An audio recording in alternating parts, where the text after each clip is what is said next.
In today's video, I'm going to be attempting to conquer Chinaman Gulch here in the San Isabel National Forest, just outside of Buena Vista, Colorado.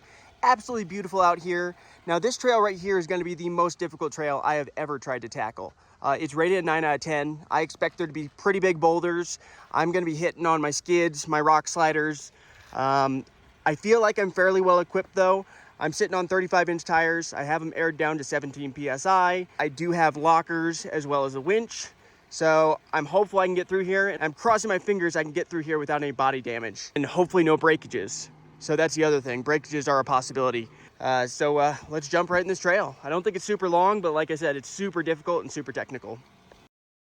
Now, right off the bat, this trail starts off with this pretty technical rock climb right here. I don't think I'm going to take this line. I think the best line I'm going to be able to take is what most people have been taking, which is right here, up and over. So I'm going to set up my camera on my tripod and see if I can conquer it.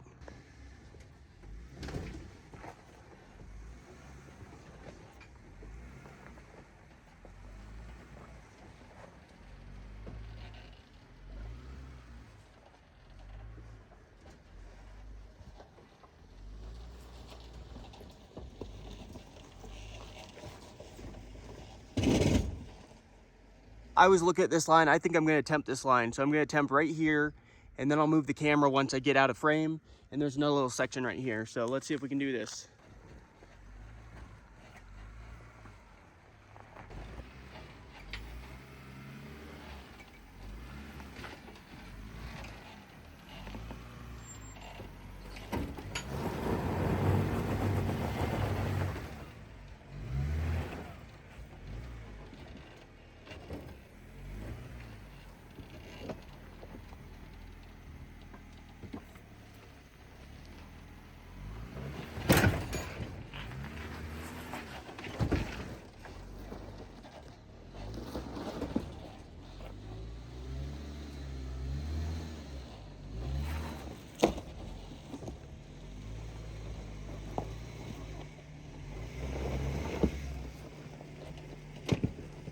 Made it through that first test. With all the dirt on it, it is very, very slick actually. I didn't have to use lockers or anything, but I did have to bump it a little bit. And I'll turn the camera because here's the next section right here that we need to go right into, which I think I'm probably gonna do a 2-point turn and get my driver's tire right up there and passenger rear tire right there. That's gonna be the goal anyway, so let's see if I can do that.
So this one right here is looking a little more difficult. So, because this is an uphill. So I can get through all this fine. This little boulder field, tire placement, that's really all that matters. But once I get up here, this is where I'm a little bit worried. Do I go this way? It looks like people have been piling up rocks right here so they can run their tire up here. And that's actually probably the best way, because the thing I'm worried about going over here is that I'll get kicked right into this rock right there. I mean, I could potentially try to run right here, but my diff housing, my pumpkin's gonna scrape right on that. I'll probably get caught on my diff housing if I try running right up the middle. I think it's smarter to try to just take an easier line up. Don't wanna break anything.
I just looked up on an app that I'm running. It's called Onyx Off-Road.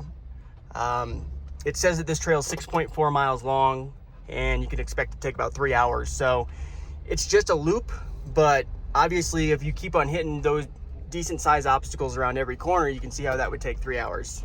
So we're gonna be here for a while, but I'm not gonna really showcase this smaller stuff because the smaller stuff is just like bumpy and we can get over it, no problem. I just wanna show you guys the challenging stuff. So I'll resume video when we get to another rock obstacle.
a bit more than I thought it was gonna.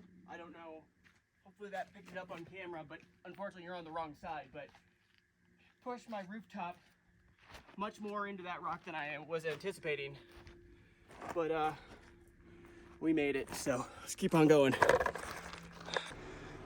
So far I can tell you this trail is not for the faint of hearts. This is one where you probably want lockers. I've yet to use them, but I've been doing a lot of downhill so far. But so far, this has like a limited slip, which works pretty well in the Jeep. So you really don't need the lockers most of the time. I might encounter a situation at some point where I have to run my lockers, but so far, no lockers, just sway bar disconnected, 4 low. Also, by the way, if you're enjoying these types of videos, these off-road videos, anything automotive, make sure to like and subscribe to my channel. Also hit that bell because I travel a lot. Not only do I travel for work, I enjoy traveling on vacation as well. And I like off-roading my Jeep, and I like testing myself and my skills and testing my Jeep and just seeing what it's capable of doing. You know, this thing's not super far from stock. You don't need a super crazy rig to do some of these trails. It would be easier, yes, but not necessary. And the other thing you got to get used to is just how tippy the vehicle's going to feel. Like, it feels way tippier, I think, than what it looks like from the outside. I don't think we're in that big a danger of tipping. It just feels like we are.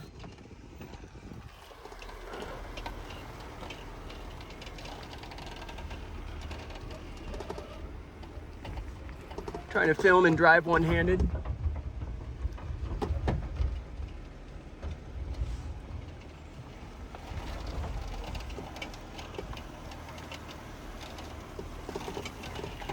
I'm gonna try to go up on the high side, like that. All right, even her out.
The camera just does not seem to do this stuff justice. I mean, you can't really tell on camera how steep this is of a downhill.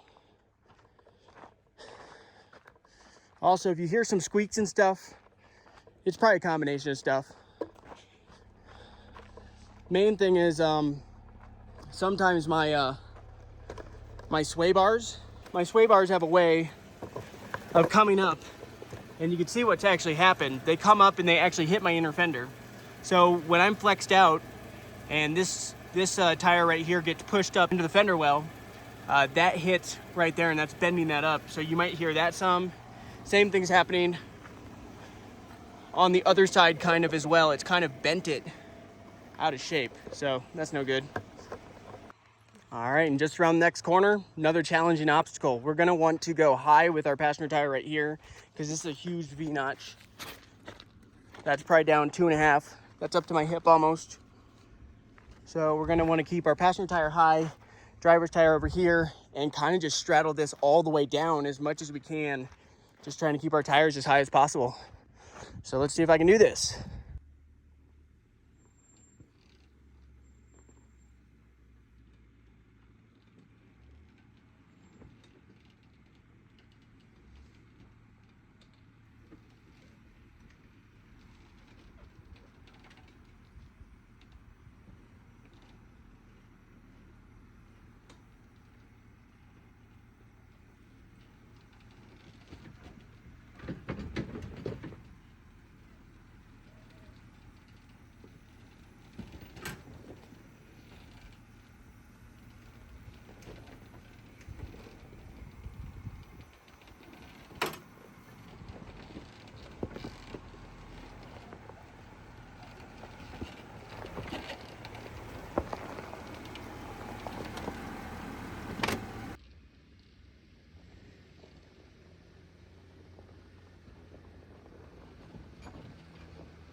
Now I'm just gonna spin the camera and you guys can watch the uphill.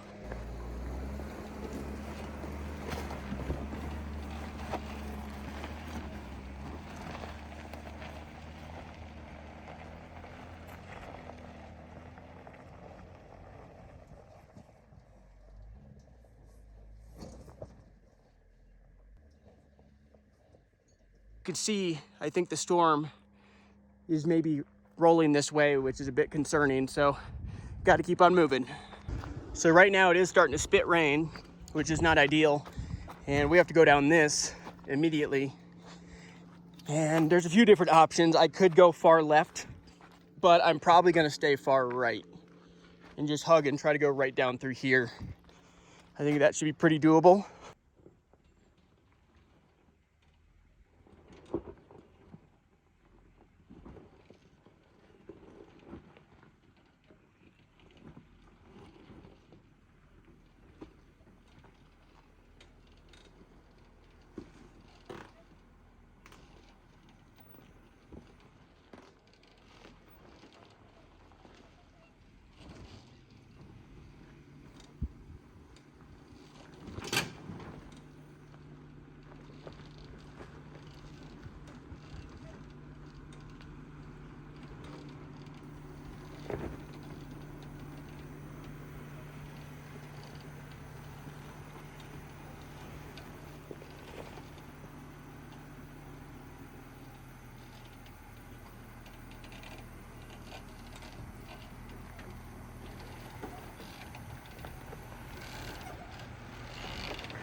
Yeah, I just really need to avoid that rock right there. I mean, I could try to feather it through here, but I think I'm going to want to go over here and go high.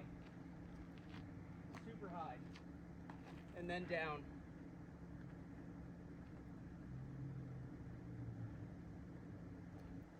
I don't know, I'm trying to determine. Maybe I will just go down right through here. We're definitely going to skid our way down though. But it's looking a little more promising actually, because it's not as tippy. So let me turn the camera this way a little bit. We're going to be coming down that way now. I don't like that way now. I'd have to go very high on that side, but see if we can make it down through here. We're definitely going to be hitting skids.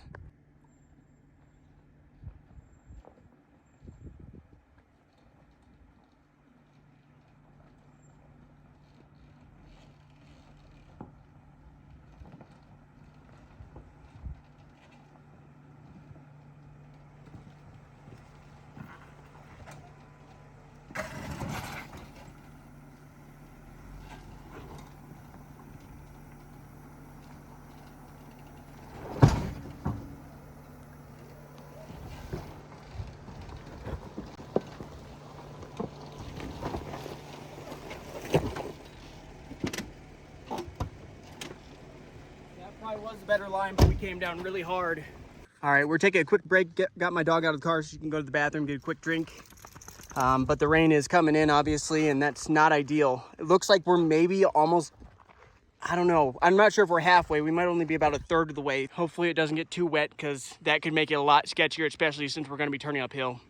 But if you do enjoy this video, in this excitement, make sure to hit that like button. Also subscribe to my channel because this is the type of videos I like to do. I also have a 1972 Volkswagen Bug, might do videos on that. Anything automotive basically is what this channel is all about.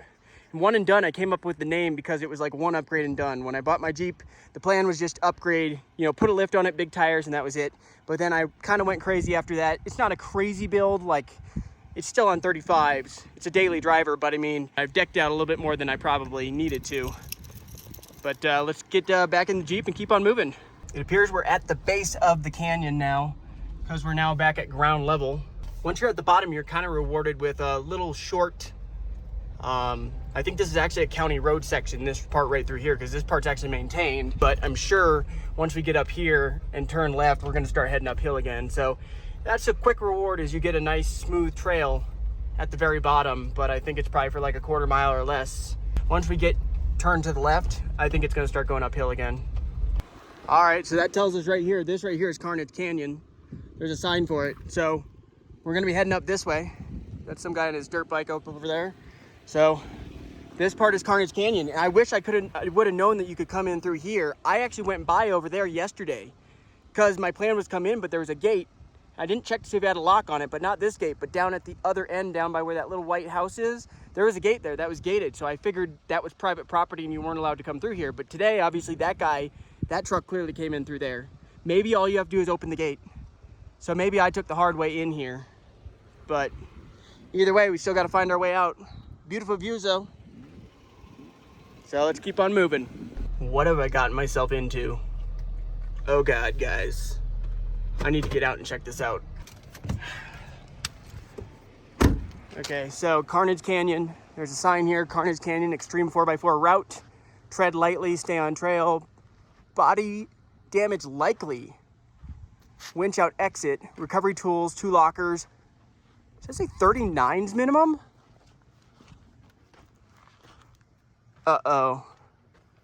Maybe I shouldn't hop on this, guys. It says body damage likely. Winch out exit. Carnage Canyon, extreme 4x4 route, recovery tools. I do have recovery tools. I do have 2 lockers. I have a first aid kit. 39s. I'm on 35s. This already, right to begin with, looks pretty sketch just to get up in here. Gosh. What am I doing?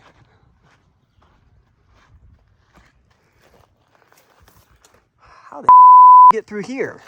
That's like a buggy line. There's no way I'm getting through there. And through here, yeah, I can see why they say body damage likely. I mean, passenger tire here, driver's tire here, still a high probability you're gonna get kicked into this huge boulder. And then even when I get up here, it's just a boulder field, but much larger boulders than anything else I've encountered. I mean, there's winch points, so I could potentially winch myself up, but I'm not prepared to get body damage. I think this is gonna be a little too much. I think if I'm ever gonna come back here, I need to be at least on 37s before I'd ever try this. Because just to get into here looks daunting, to say the least. And I need to make it back out of here, so there's just no way. I think I've made the final decision that it's probably best if I just leave out that gate over there that's open, and not go back the same way I came, because some of that stuff I came down was super sketch, and I said that it would be super sketchy to go back up. Not as sketchy as this stuff, but this just is not passable for my vehicle. Like, it could potentially get through here, but I'm gonna break something and I'll get stuck out here. That's what's gonna happen, because I didn't realize I thought 35s was the minimum for this trail. It's 39s for Carnage Canyon. So Carnage Canyon, once you turn on to this part, it's a whole nother ball game. I mean, this is almost like rock buggy. I mean, not full body vehicles. Like, I've seen a few YouTubers go through here, but I can't remember. They might have gotten body damage. I'm just not prepared to get body damage. Maybe one day we can come back and try this, but that day's not today. And I think since the rain is coming in and it's just gonna get worse, that would be a bad idea for me to try to go back uphill. And since there is an exit out here, it's just gonna be best to exit through here. So unfortunately, I'm not one who likes to call it quits, but it still was quite a rough trail. And hopefully I got some good video, and hopefully you guys enjoyed it. So that goes to show you what you can still do on 35-inch tires. And I never needed my lockers the whole time. So if you have a Sahara or a Sport, it will be more difficult with those, just because those don't have the same transfer case. So they don't have the 4-to-1, they don't have the same transfer case gear ratio. So it will be more difficult to crawl them. But if you have 35s on a Sahara or a Sport, I was able to get to where I'm at now, down that side of Chinaman Gulch, all without using lockers. Now, quite a bit of it was downhill. There was some uphill, but since it's starting to rain, I just don't feel comfortable trying to head back uphill. It's just too risky. I mean, the only person I've encountered on this whole trail is this guy right here on his dirt bike, just around the corner. That's it. I haven't encountered anybody else. So that means I'll be stranded out here. I can see why not many people do this route. It's sketch. Jeep made it through and no body damage. We didn't do the whole route, like I said, kind of cheated, but I have to play it safe because I have to make it home. By the way, I'm from Iowa. I have to make it like 1,000, 1,100 miles home. So I don't really want to break anything. And there's a certain point where you have to call it, where it's just not worth it. I think the hardest hits, I think, were down on the, probably on the bumper. We came down on the bumper pretty hard a couple times. I'm surprised we didn't come down on the exhaust. The exhaust is still looking all right. We definitely skidded across the bottom of the shock, that shock. We skidded across the bottom of my diff housing. Let's see. Skid plate for the gas tank, definitely skidded across that. I don't think we really skidded across the rock sliders much. Maybe a little bit, but rock sliders didn't really get hit much. I think we hit more frame rail. So you can see over there, we slid on the frame rail, slid on the gas tank. We slid on, I do have an engine and transmission skid. We skidded on that a little bit too. So you definitely want to have skid plates if you're gonna try this trail though. That's a must. I don't think we did hit our bumper a little bit. That's not bad. I do have an aluminum tie rod from Barnes 4-wheel drive. That's a 775 aluminum. I'm also running GM 1-ton or 1.5-ton rod ends. So I can't tell you if with a stock Jeep, if it would do all right with the stock tie rod, because you could potentially bend the tie rod on some of those rocks if you land on them. Because this actually has a lot of flex to it, this tie rod. That's the reason why I bought it, because unlike a steel tie rod, this 775 aluminum one will actually bend if it lands directly on a rock. So as you can see, it still looks perfectly straight. And then I got a steering stabilizer from Fox. Doesn't look like we really hit that. I've got the track bar system from Yeti. I think it's called Steer Smart. Yep, skidded across the front. Otherwise, not bad. I had fun, but some of it was definitely challenging. So we'll wrap up the video. Thanks for watching. See you later.